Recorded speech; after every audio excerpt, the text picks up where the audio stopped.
Good morning students, welcome back to our channel. और जैसा कि आज का टॉपिक आपको स्क्रीन पे दिख रहा है, फैक्टराइजेशन ऑफ अलजेब्रिक एक्सप्रेशन। ये वीडियो क्लास 8 के लिए डेडिकेटेड होने वाला है, जिसमें हम क्या करेंगे, अलजेब्रिक एक्सप्रेशन का फैक्टराइजेशन देखेंगे। सबसे पहले टर्म जो फैक्टराइजेशन है उसको समझना पड़ेगा, और उससे पहले हमको क्या समझना पड़ेगा, फैक्टर्स के बारे में कि फैक्टर्स आखिर होते क्या हैं।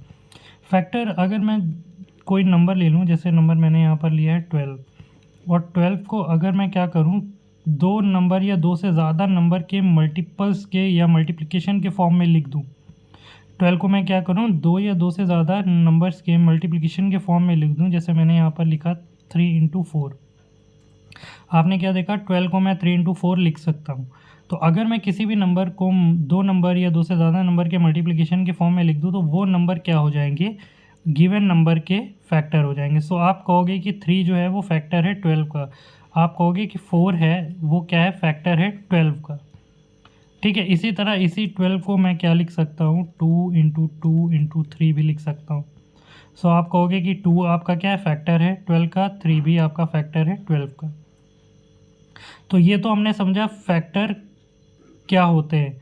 इसी तरह यहाँ पर हमको क्या देखना है, यहाँ पर हमको देखना है कि अलजेब्रिक एक्सप्रेशन के फैक्टर क्या होते हैं। इसी तरह अगर कोई भी हमारे पास अलजेब्रिक एक्सप्रेशन है, कोई भी हमारे पास क्या है, अलजेब्रिक एक्सप्रेशन है, और उसको हम क्या कर दें, एक सिंगल अलजेब्रिक एक्सप्रेशन है, उसको हम क्या करें, दो अलजेब्रिक एक्सप्रेशन के मल्टीप्लिकेशन के फॉर्म में लिख दें, दो या दो से ज़्यादा अलजेब्रिक एक्सप्रेशन के मल्टीप्लिकेशन के फॉर्म में लिख दें, तो वो हमारा क्या कहलाएंगे, फैक्टर्स ऑफ अलजेब्रिक एक्सप्रेशन। जैसे एक एग्जांपल मैं आपको लिख के बता रहा हूँ। जैसे यहाँ पर आपका मैंने लिखा x³ - x, ये एक अलजेब्रिक एक्सप्रेशन है, और यहाँ पर हम देख रहे हैं कि x कॉमन है हमारा, और हमने x कॉमन ले लिया, तो यहाँ x² - 1 बचा। तो इस अलजेब्रिक एक्सप्रेशन को हमने क्या लिख दिया, x × x² - 1 लिख दिया। तो इसका मतलब ये x क्या है, इस अलजेब्रिक एक्सप्रेशन का फैक्टर है, और ये x² - 1 भी इस अलजेब्रिक एक्सप्रेशन का फैक्टर है। आई होप कि आपको फैक्टर क्या है उसके बारे में आपको समझ में आया होगा। अब इसी सीक्वेंस में आगे बढ़ते हुए हम क्या करेंगे, अलजेब्रिक एक्सप्रेशन का फैक्टराइजेशन को हम लोग करना शुरू करेंगे। इसके लिए आपको करना क्या है, इसके लिए फैक्टराइजेशन के कुछ रूल्स होते हैं, उनको हमें फॉलो करना है।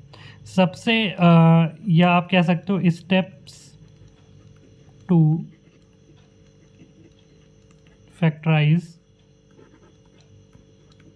Algebraic expression.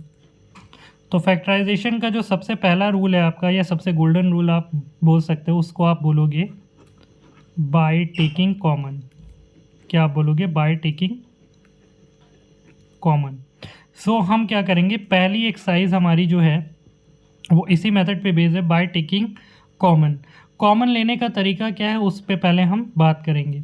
सपोज़ अगर कोई अलजेब्रिक एक्सप्रेशन मैंने लिखी है 14x³ - 7x, इस अलजेब्रिक एक्सप्रेशन को अगर हमें क्या करना है, फैक्टराइज करना है, तो सबसे पहले इसी मेथड से हम शुरुआत करेंगे। क्वेश्चन हमारा कोई भी आ जाए, हम क्या करेंगे, स्टेप वाइज स्टेप सारे मेथड लगा के देखेंगे, और जिससे हमारी एक्सप्रेशन सॉल्व हो जाए उस पर आगे हम रुक जाएंगे। लेकिन हमें शुरुआत इसी मेथड से करनी है।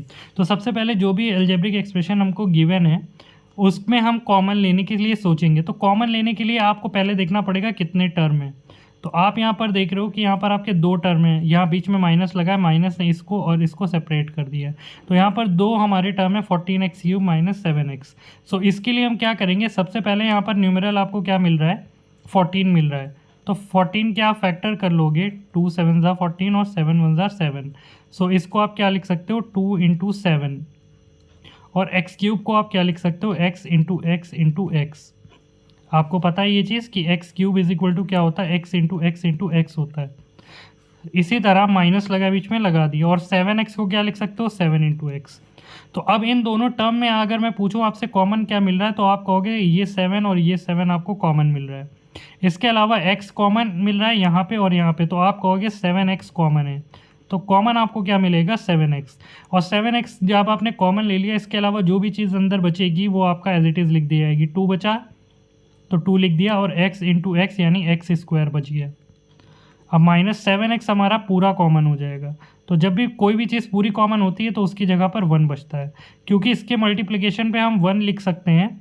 तो 1 अगर इससे मल्टीप्लाई होगा तो ये 7x ही आएगा। तो यहाँ पर 7x कॉमन हो जाएगा, तो जहाँ पर भी पूरा कॉमन होता है वहाँ 1 बचता है केवल।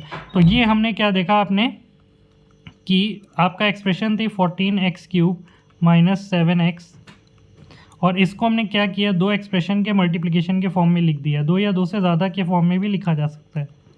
तो आप क्या कहोगे, ये फैक्टराइज हो गई अलजेब्रिक एक्सप्रेशन, क्योंकि हमने कॉमन यहाँ पर ले लिया। आई होप कि ये क्वेश्चन आपको क्लियर हुआ होगा। चलिए अब क्या करते हैं, एक्सरसाइज पर आते हैं और करना शुरू करते हैं अपने क्वेश्चंस को। चलिए बच्चों, पहला क्वेश्चन यहाँ पर हम देखते हैं। पहला क्वेश्चन है हमारा 3x - 12। सो आपको क्या करना है, आप देखते हो इसको आप लिख सकते हो 3 इंटू एक्स, और 12 को आप क्या लिख सकते हो 2 इंटू 2 इंटू 3। 12 के अगर आप फैक्टर करोगे आपको मिलेगा 2 6 ज़ा 12, 2 3 ज़ा 6, 3 1 ज़ा 3। तो यहाँ पर आपको 3 कॉमन मिल गया। सो 3 आपने कॉमन ले लिया, अंदर आपका क्या बचा x, और यहाँ 3 तो चला गया, 2 2 ज़ा 4 बचा। तो ये आपकी अलजेब्रिक एक्सप्रेशन फैक्टराइज हो गई। ये आपका रिक्वायर्ड आंसर हो जाएगा 3 इंटू ब्रैकेट में x - 4। सो ये फर्स्ट क्वेश्चन आपका यहाँ पर हो गया। अभी तो हम ऐसे इसको फैक्टराइज करके कर रहे हैं, अभी आगे एक्सरसाइज में हम इसको डायरेक्ट ही आपको कॉमन लेना बताएंगे। सो चलिए सेकंड क्वेश्चन देखते हैं। सेकंड क्वेश्चन है 80 + 16y। सो अब आप यहाँ क्या कर सकते हो, 80 के फैक्टर अगर आप निकालोगे तो आपको मिलेगा ये 40 मिलेगा, और ये आपको 20 मिलेगा, फिर ये 10,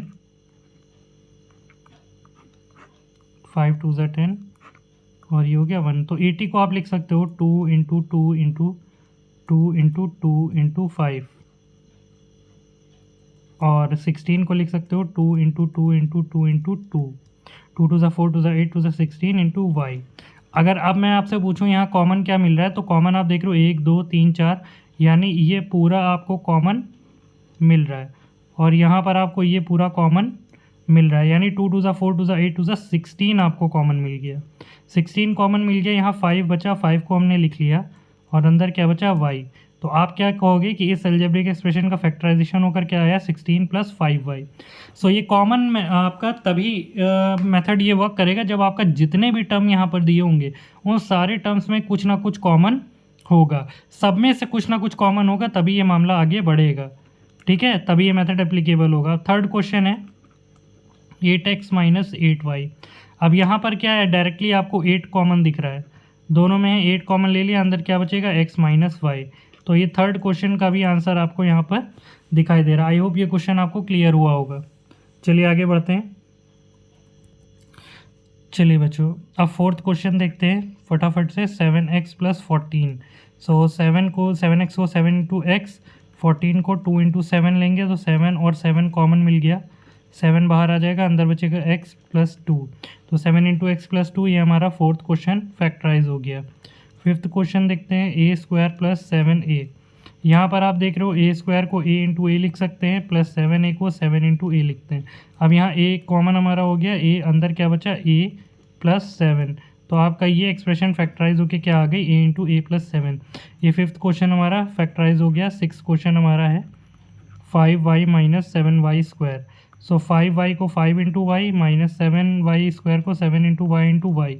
सो y आपको कॉमन दिख गया, y कॉमन दिख लिया, अंदर बचा 5 - 7y। सो ये हमारा क्या हो गया, सिक्स क्वेश्चन फैक्टराइज हो गया। आई होप ये क्वेश्चन आपको क्लियर हुआ होगा। सेवन्थ क्वेश्चन में हमारा क्या कह रहा है, 8c² - 24c।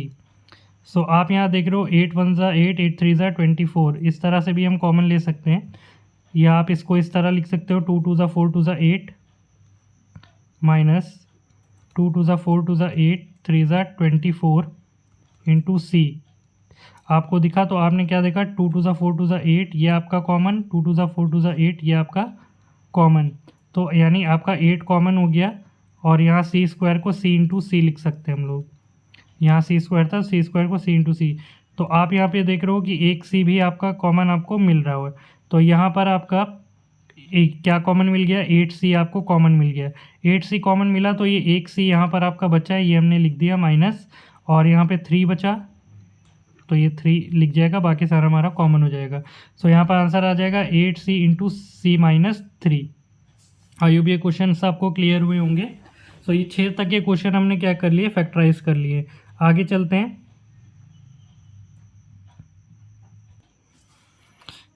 चलिए 9th क्वेश्चन देखते हैं। 12u minus 20uv। सो 12 को फिर से वही बात, 2 2 4 3 12 इंटू यू, और 20 को 2 into 2 into 5 into U into V लिख दिया। अब आप देख रहे हो यहाँ 2 इंटू 2 हमारा, और यहाँ 2 इंटू 2 हमारा कॉमन, और उसके बाद u हमारा कॉमन।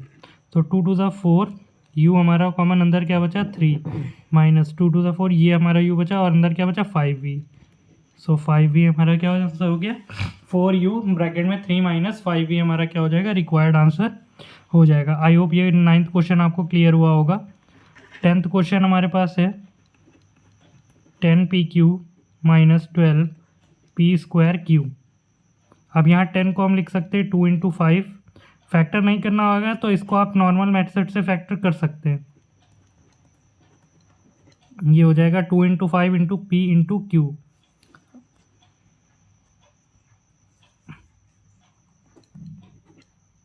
माइनस 12 को 3 into 2 into 2, P into P square को पी इंटू पी, और ये क्यू।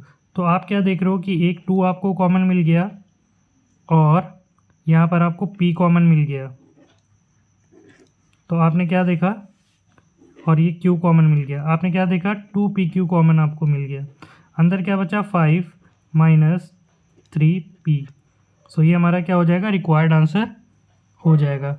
आई होप ये चीज़ आपको क्लियर हुई होगी। 10 तक के क्वेश्चन हमारे हो गए। चलिए आगे बढ़ते हैं।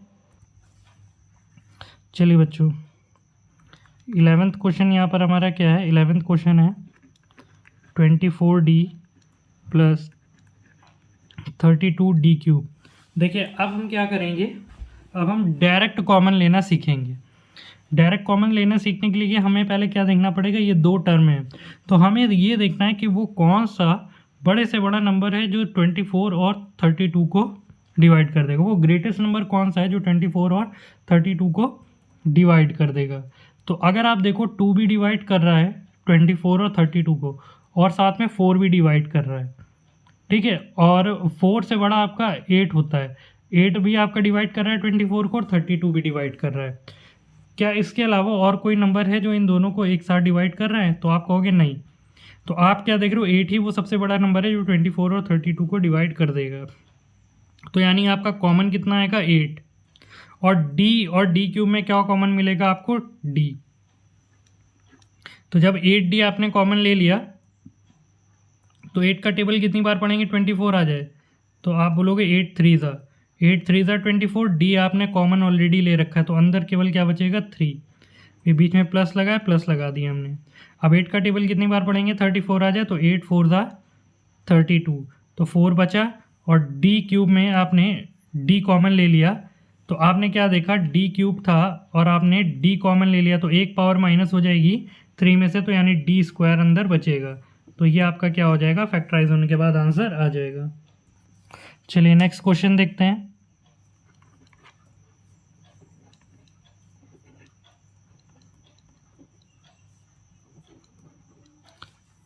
ओके नेक्स्ट क्वेश्चन है हमारे पास 30g प्लस 54gh। तो हमें फिर से वही चीज़ करनी है, हमें देखना है कि यहाँ वो बड़े से बड़ा कौन सा नंबर है जो 30 और 54 को हमारा डिवाइड कर देगा। तो 2 भी डिवाइड कर रहा है 30 को, 54 भी कर रहा है, 3 भी डिवाइड कर रहा है 30 को और 54 को भी, लेकिन हमें बड़े से बड़ा नंबर चाहिए। तो वो बड़े से बड़ा नंबर जो 30 और 54 को डिवाइड कर दे वो है 6, और 6 के साथ आपका यहाँ पर क्या कॉमन दिख रहा है, जी भी कॉमन दिख रहा है, तो 6g आपने कॉमन ले लिया, तो अंदर कितना बचेगा, 6 का टेबल कितनी बार पड़े 30 आ जाए 5, तो 6 5 ज़ा 30, जी आप ले चुके हो, तो अंदर 5 के अलावा कुछ नहीं बचेगा, प्लस लगाया लगा दिया। 6 का टेबल कितनी बार पढ़ेंगे, 54 आ जाए 9, 6 9 ज़ा 54, जी आपका बाहर चला गया तो बचा h, तो आपका आंसर कितना हो जाएगा 6g ब्रैकेट में 5 प्लस GH। ठीक है, ये आपका रिक्वायर्ड आंसर हो जाएगा। फिर 13 क्वेश्चन हम देख रहे हैं। 13 क्वेश्चन क्या है हमारा, चलिए अब यहाँ पर देखते हैं हम। ये 28 है, ये 21 है, कौन से बड़े से बड़ा नंबर जो हमारा इन दोनों को डिवाइड कर देगा। सो यहाँ पर हमारा बड़े से बड़ा नंबर जो इन दोनों को डिवाइड करेगा वो है 7। 7 के साथ आप देख रहे हो कि सी स्क्वायर यहाँ पे भी है, सी स्क्वायर यहाँ पे भी है, तो सी स्क्वायर कॉमन मिल जाएगा। इसके अलावा डी स्क्वायर यहाँ है लेकिन यहाँ डी है, तो केवल डी ही कॉमन मिलेगा। तो 7 का टेबल कितनी बार पड़े, 24 आ जाए, 7 4 ज़ा 24। सी स्क्वायर यहाँ पे भी, सी स्क्वायर यहाँ पे कॉमन, तो सी यहाँ पर नहीं बचेगा, लेकिन डी स्क्वायर है और यहाँ डी है, तो 2 में से एक पावर माइनस हो जाएगी, तो डी की पावर 1 यानी डी ही बचेगा यहाँ पे। माइनस 7 3 ज़ा 21, सी स्क्वायर चला गया, डी स्क्वायर चला गया, तो यही हमारा क्या हो जाएगा, रिक्वायर्ड आंसर हो जाएगा। आई होप ये चीज़ आपको क्लियर हुई होगी। सो इसी भी आप पे आपका 14 15 आपका इसी तरह क्वेश्चन है, 14 भी इसी तरह है। ठीक है, अब 15th क्वेश्चन को हम देखते हैं किस तरह करेंगे। सो 15th क्वेश्चन में 6p + 8p² - 4p क्यूब। अब यहाँ पर हमको फैक्टराइज करना है। तो मैंने क्या बोला था कि कॉमन आपका वही नंबर होता है जो सब में से कॉमन मिले। तो यहाँ पर आप देखिए वो कौन से बड़े से बड़ा नंबर है जो 6 8 और 4 को डिवाइड कर दे। तो आप कहोगे इस तरह का कोई बड़े से बड़ा नंबर 2 ही है जो इन तीनों को डिवाइड कर सकता है। और इन तीनों में 2 के अलावा क्या कॉमन है, p। p यहाँ पे भी, यहाँ पे भी, यहाँ पे भी, तो 2p हमने कॉमन ले लिया। तो 2 का टेबल कितनी बार पड़े, 6 आ जाए, तो 2 3 ज़ा 6। p यहाँ पे भी, यहाँ पे भी पूरा कॉमन हो जाएगा, तो अंदर कुछ नहीं बचा। और यहाँ 2 से आप 8 को डिवाइड करोगे आएगा 4। ठीक है, और यहाँ पर p स्क्वायर है और एक p कॉमन लिया तो 2 - 1 यानी p की पावर 1 माइनस। अब यहाँ 4 को 2 से डिवाइड करोगे 2, और p क्यूब को p से डिवाइड करेंगे हम, यानी पावर 3 में से एक कम हो जाएगी, यानी p का स्क्वायर बचेगा। तो ये हमारा 15th क्वेश्चन भी हो गया। तो इसी तरह आपका क्या होगा, 16th और 17th क्वेश्चन भी होगा। मैं आपको 18th क्वेश्चन अब सॉल्व करके दिखा रहा हूँ। ओके, सो 18th क्वेश्चन हमारे पास है 14 m⁵ n⁴ p² - 42 m⁴ n³ p⁻7 -70 m⁻6 n⁴ p⁻3। सो यहाँ पर हमको कॉमन देखना है। तो पहले हमें क्या देखना है कि यहाँ पर 14 है नंबर के फॉर्म में, यहाँ 42 है, यहाँ 70 है। सो अगेन वो कौन सा नंबर है जो हमारा 14 42 और 70 को डिवाइड कर देगा। तो बड़े से बड़ा नंबर हमारा 7 है। तो नंबर के तौर पे कॉमन क्या हो जाएगा, 7 हो जाएगा। और यहाँ m की पावर 5 है, यहाँ m⁻7 है, यहाँ m की पावर 6 है। तो हाईएस्ट m की पावर जो कॉमन ली जा सकती है वो m की पावर 5 ली जा सकती है। यहाँ n की पावर 4 है, n की पावर 3 है, n की पावर 4 है। तो हाईएस्ट n की पावर कितनी कॉमन ली जा सकती है, 3 ली जा सकती है। क्योंकि अगर हम 4 कॉमन लेंगे तो वो यहाँ और यहाँ कॉमन मिल जाएगी, लेकिन यहाँ पर कॉमन नहीं मिलेगी। ठीक है, इसी तरह यहाँ पर हाईएस्ट पावर जो हम p की कॉमन ले सकते हैं वो p² है। सो 7 m की पावर 5 n³ p² हमारा कॉमन हो जाएगा। सो यहाँ क्या बचेगा, 7 2 ज़ा 14, 2 बचा, m की पावर 5 m की पावर 5 पूरा कॉमन हो गया, n की पावर 4 n की पावर 3, तो n की पावर केवल 1 बचेगा। n की पावर 1 लिखे चाहे ना लिखे, और p² हमारा पूरा कॉमन हो जाएगा। सो ये हमारा इस टर्म से कॉमन हो गया। फिर माइनस 7 का टेबल कितनी बार पड़े, 46 आ जाए, तो 7 6 ज़ा 42। ठीक है, इसके बाद आप क्या देख रहे हो, n की पावर 5 यहाँ पे भी है, और यहाँ m की पावर 5 यहाँ है, और यहाँ m की पावर 7। तो 7 में से 5 आपका सब्ट्रैक्ट हो जाएगा, तो m की पावर 2 हो जाएगा। और n की पावर 3 यहाँ पे भी कॉमन, यहाँ पे भी कॉमन, पूरा कॉमन हो जाएगा। और यहाँ p की पावर 7 और p की पावर 2 कॉमन हो जाएगा। तो ये क्या बचेगा, p की पावर 5। फिर माइनस का यहाँ आपका बचा, और ये 7 10 ज़ा 70। ठीक है, m की पावर 6 में से m की पावर 5 कॉमन हुई, तो m की पावर 1 बची। ठीक है, फिर यहाँ n की पावर 3 है, n की पावर 4 है, तो यहाँ n की पावर 1 बची। और फिर p³ में से p² आपको कॉमन हो जाएगा, तो p की पावर 1 बचेगी। लेकिन अभी भी यहाँ पर आप देख रहे हो कि पूरे टर्म में से 2 आपको कॉमन मिल रहा है, तो आप 2 कॉमन ले लोगे, और ये 2 कॉमन बाहर आके 7 2 ज़ा 14 हो जाएगा। तो 14 m की पावर 5 n³ p², ये जो कॉमन आप लोगे 47 में आके मल्टीप्लाई हो जाएगा, और अंदर 2 कॉमन लिया तो यहाँ से 2 चला जाएगा, और यहाँ 2 3 ज़ा 6 m² p की पावर 5, और 2 5 ज़ा 10 m n p। अब इसके अलावा यहाँ पर और कुछ कॉमन नहीं होगा। तो यही हमारा क्या हो जाएगा, रिक्वायर्ड आंसर हो जाएगा। आई होप ये क्वेश्चन आपको समझ में आए होंगे फर्स्ट एक्सरसाइज के।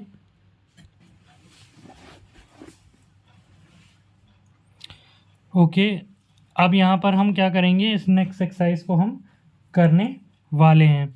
और नेक्स्ट एक्सरसाइज भी हमारा कॉमन जो होता है, कॉमन कैसे लिया जाता है उसी पर बेस है।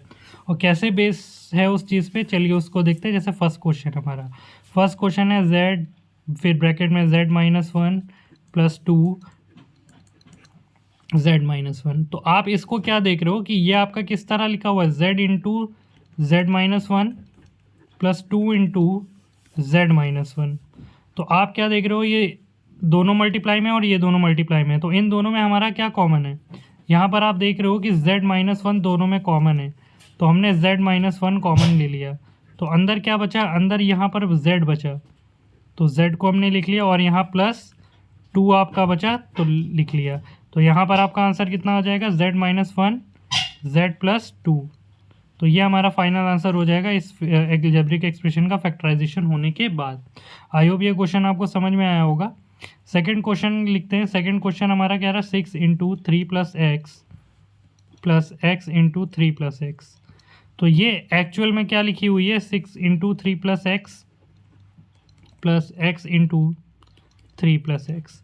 तो यहाँ पर आप देख रहे हो 3 प्लस एक्स कॉमन है, तो पूरे में से 3 प्लस एक्स कॉमन मिल जाएगा। अंदर क्या बचेगा, 6, और प्लस यहाँ पर बचेगा x। तो ये हमारा क्या हो जाएगा, फाइनल आंसर हो जाएगा। आई होप ये दो क्वेश्चन आपको क्लियर हुए होंगे। चलिए मूव करते हैं आगे। चलिए आगे देखते हैं। इसी तरह हमारा क्वेश्चन नंबर 3, क्वेश्चन नंबर 4 और क्वेश्चन नंबर 5 हो जाएगा। क्वेश्चन नंबर 6 भी हो जाएगा, क्वेश्चन नंबर 7 भी हो जाएगा। चलिए एक बार 7th आपको करके दिखा देता हूँ। 7th क्वेश्चन में क्या रहा है, p 6 minus p minus 6 minus p। तो आप क्या देख रहे हो, इसको हम क्या लिख सकते हैं, p into 6 minus p minus 6 minus p into 1 लिख सकते हैं। 1 क्यों, क्योंकि कोई भी नंबर हो, जैसे 5 है तो 5 आप क्या होता है 1 से मल्टीप्लाई, 5 को आप क्या लिख सकते हो, 5 इंटू 1 लिख सकते हो।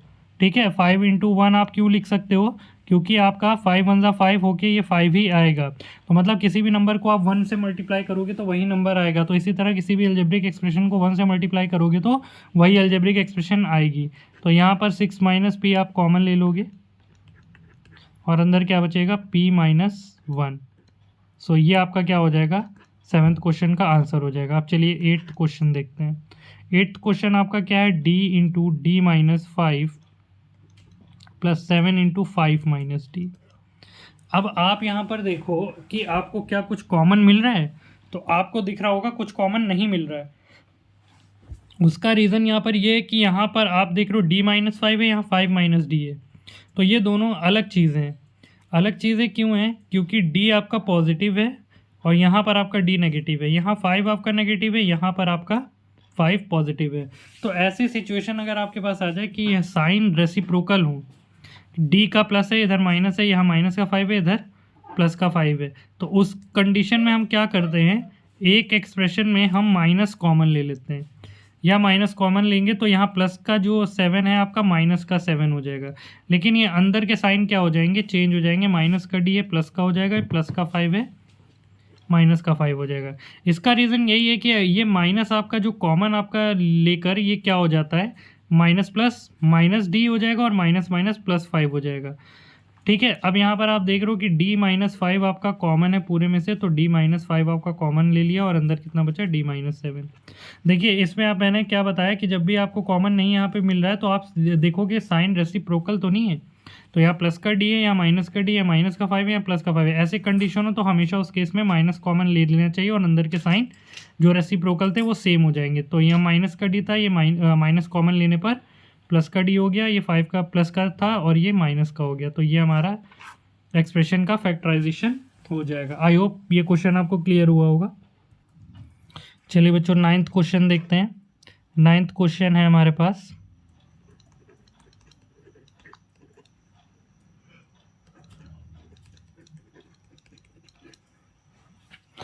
बच्चों ये क्वेश्चन है हमारे पास। तो इस क्वेश्चन में आप देख सकते हो x प्लस 2 का होल स्क्वायर है, इसको हम क्या लिख सकते हैं, x plus 2 into x plus to लिख सकते हैं, plus 5 into x plus to लिख सकते हैं। सो यहाँ पर आप देख रहे हो एक्स प्लस टू कॉमन है, एक्स प्लस टू हमने कॉमन ले लिया, अंदर क्या बचा एक्स प्लस टू बचा, और यहाँ क्या कॉमन बचा प्लस 5 कॉमन बचा। तो आप देख रहे हो ये एक्स प्लस टू हो गया, और यहाँ पर आपका x plus two plus 5 okay. So यहाँ एक्स प्लस टू प्लस 5 है, तो 5 में 2 आपका ऐड हो जाएगा, ये 7 हो जाएगा। सो ये क्या हो जाएगा फैक्टराइज हो जाएगा हमारी रिक्वायर्ड इक्वेशन। ठीक है, चलिए आगे करते हैं। आगे हम देखते हैं आपका 12th क्वेश्चन देखते हैं, क्योंकि बाकी इसी तरह आपके होंगे। 12th क्वेश्चन हम देखते हैं। 12th क्वेश्चन है आपका n-10 का होल स्क्वायर प्लस 10-n। सो बच्चों यहाँ पर आप देख रहे हो, इसको आप लिख सकते हो n-10 इंटू n-10 लिख सकते हो, और यहाँ पर क्या है 10-n। आप यहाँ पर क्या देख रहे हो कि यहाँ n-10 है, यहाँ n-10 है, लेकिन यहाँ पर आपका साइन रेसिप्रोकल है। यहाँ माइनस का 10 है, यहाँ प्लस का n है, यहाँ पर प्लस का 10 है, माइनस का n है। तो साइन रेसिप्रोकल है, तो यहाँ पर आप क्या कर लोगे माइनस कॉमन ले लोगे, तो ये साइन क्या हो जाएंगे माइनस का n प्लस का n हो जाएगा, प्लस का 10 माइनस का 10 हो जाएगा। अब आप क्या देख रहे हो कि यहाँ पर आपका n-10 आपका कॉमन है, तो n-10 आपने कॉमन ले लिया, अंदर कितना बचा n-10, और यहाँ माइनस, तो ये माइनस लगा दो, और जहाँ पे पूरा कॉमन हो जाता है तो वहाँ पे कॉमन क्या होता है 1। तो n-10 और माइनस माइनस प्लस, तो ये हो गया 11, ग्रेटर साइन माइनस का लगा दिया, तो n-10 n-11 आपका क्या हो गया रिक्वायर्ड आंसर हो गया। आई होप ये क्वेश्चन आपको 12 तक क्लियर होगा। ओके बच्चों, 13 क्वेश्चन देखते हैं। 13 क्वेश्चन में हमारा क्या है। सो 13 क्वेश्चन आपको दिख रहा है 5x plus 10y minus 7x plus 2y का होल स्क्वायर। सो आप देख रहे हो कि यहाँ पर आपको कुछ कॉमन नहीं दिख रहा है पूरे में से, तो ये आपका एक टर्म अलग है और ये दो टर्म अलग है। तो कुछ कॉमन नहीं दिख रहा, तो हम क्या करेंगे इन दो टर्म में देखते हैं कॉमन लेके क्या, अगर कुछ कॉमन लेते हैं कुछ आगे होता है कि नहीं होता है। सो इन दोनों टर्म में हमें क्या कॉमन मिल रहा है 5 कॉमन मिल रहा है। सो 5 कॉमन ले लिया, तो ये हमारा कितना बचा यहाँ पर x बचा, और 5 2 ज़ा 10 और y बचा। ठीक है, और यहाँ पर कितना है 7 माइनस एक्स प्लस 2y का होल स्क्वायर। सो ये आपका कितना बचा 5x plus 2y minus 7 x plus 2y x plus 2y।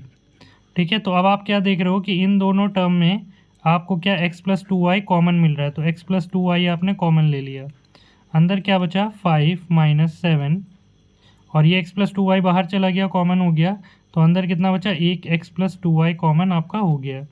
सो x plus 2y 5 minus 7x plus minus minus 7x multiply करा दिया 7 अंदर, प्लस माइनस माइनस 7 2 ज़ा 14y। तो ये आपका रिक्वायर्ड आंसर हो गया x प्लस 2y एक ब्रैकेट में और दूसरे ब्रैकेट में 5 minus 7x minus 14। I hope ये क्वेश्चन आपको क्लियर हुआ होगा। नेक्स्ट क्वेश्चन देखते हैं। नेक्स्ट क्वेश्चन हमारा 14th क्वेश्चन है। 14th क्वेश्चन है x plus Y 3x minus 7 minus X plus Y 2x minus 11। So यहाँ पर आप देख रहे हो क्लियरली आपको x प्लस वाई कॉमन मिल रहा है, x प्लस वाई आपने कॉमन ले लिया, यहाँ क्या बचा आपका 3x माइनस 7 बचा, और ये माइनस लगाया, और अंदर क्या बचा 2x माइनस 11 बचा। ठीक है, तो ये आपका x प्लस वाई, और ये हो गया 3x minus 7 plus minus minus 2x minus minus plus 11। सो ये कितना हो जाएगा x प्लस वाई, और यहाँ आप देख रहे हो प्लस माइनस माइनस 3x, और 3x में 2x माइनस हो जाएगा, x हो जाएगा, और यहाँ प्लस माइनस माइनस, तो ये 4 आ गया ग्रेटर साइन प्लस का, तो x प्लस वाई फिर ब्रैकेट में x plus Y x plus 4 हमारा क्या हो जाएगा आंसर हो जाएगा। आई होप ये 14th क्वेश्चन आपको क्लियर हुआ होगा। ओके बच्चों, नेक्स्ट क्वेश्चन देखते हैं। नेक्स्ट क्वेश्चन में आप देख रहे हो 3a माइनस 1 का whole square minus 6a plus 2। So ये 3a minus 1 into 3a minus 1 हमने लिख लिया, और माइनस 6a प्लस 2, तो इन दोनों में हम माइनस का 2 कॉमन ले लेंगे। माइनस का 2 कॉमन लेंगे तो अंदर कितना बचेगा 3a बचेगा। ठीक है, और यहाँ माइनस कॉमन लिया तो अंदर के साइन चेंज होंगे, माइनस का 6 है प्लस का 3 हो जाएगा, और माइनस कॉमन लिया तो ये प्लस का है तो ये माइनस का हो जाएगा, और 2 था, 2 कॉमन ले लिया तो जहाँ पूरा कॉमन होता है तो वहाँ 1 बचता है, तो ये हो जाएगा 3a माइनस 1। तो पूरे में से 3a माइनस 1 कॉमन हो जाएगा, अंदर क्या बचेगा, ये वाला 3a माइनस 1 बचेगा और ये -2 बचेगा। सो ये हो जाएगा 3a माइनस 1 और ये हो जाएगा 3a माइनस माइनस प्लस 3 हो गया और ग्रेटर साइन माइनस का लगा दिया। अब आप देख रहे हो इन दोनों टर्म में भी हमको 3 कॉमन मिल रहा है, तो 3 बाहर आ जाएगा, 3a माइनस 1 और यहाँ 3 कॉमन लोगे तो ये a बचेगा और ये -1 बचेगा। तो ये हमारा क्या हो जाएगा, फाइनल आंसर हो जाएगा। आई होप ये चीज़ आपको क्लियर हुई होगी। चलिए फटाक से लास्ट क्वेश्चन देखते हैं इसका। x ब्रैकेट में x minus 2z plus Y x minus 2z plus 2z minus x। तो आप देख रहे हो कि यहाँ x माइनस 2z है, यहाँ भी x माइनस 2z है, लेकिन यहाँ 2z minus x reciprocal sign है। तो पहले इसका साइन हम सही कर लेंगे बाय टेकिंग माइनस कॉमन।